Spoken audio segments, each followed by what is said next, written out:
পুরনো গৃহযুদ্ধ হঠাৎ নতুন করে জেগে উঠেছে সিরিয়ায়।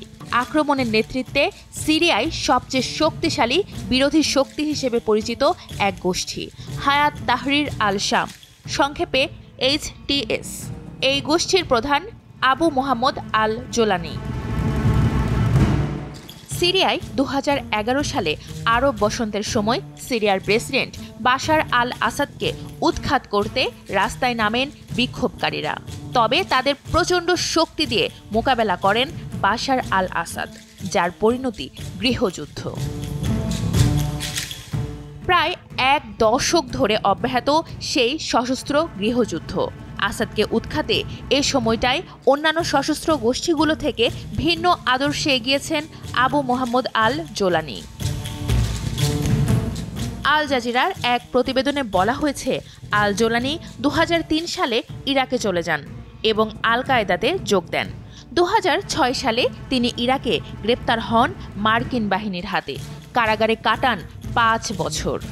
আল জোলানি কাজ করেছেন আল কায়েদার শাখা ইসলামিক স্টেট ইন ইরাকের প্রধান আবু বকর আল বাগদাদির সঙ্গে। কিন্তু 2013 সালে বাগদাদি ISIS প্রতিষ্ঠা করলেও আল জোলানি আল কায়েদার প্রতি আনুগত্য বজায় রাখেন। তবে আল কায়েদার বৈশ্বিক খিলাফত প্রতিষ্ঠার যে প্রচেষ্টা, সেখান থেকে পরে নিজের সমর্থন তুলে নেন আল জোলানি। 2016 সালের মাঝামাঝিতে আলেপ্পোতে আসাদের বিরুদ্ধে প্রতিরোধ গড়ে তুলতে ব্যর্থ হয় সশস্ত্র গোষ্ঠীগুলো। পরে 2017 সালের শুরুতে হাজার হাজার যোদ্ধা আলেপ্পো থেকে পালায়, প্রবেশ করে আরেক শহর ইডলিবে। সেখানেই আল জোলানি তার গোষ্ঠীসহ আরও কয়েকটি গোষ্ঠীর সঙ্গে এক হয়ে গঠন করেন HTS। প্রধান লক্ষ্য সিরিয়ায় ইসলামিক প্রজাতন্ত্র প্রতিষ্ঠা করা। 2016 সাল থেকে আল জোলানি সিরিয়ার স্বাধীন অঞ্চলের বিশ্বস্ত রক্ষক হিসেবে প্রতিষ্ঠা করার চেষ্টা করে চলেছেন।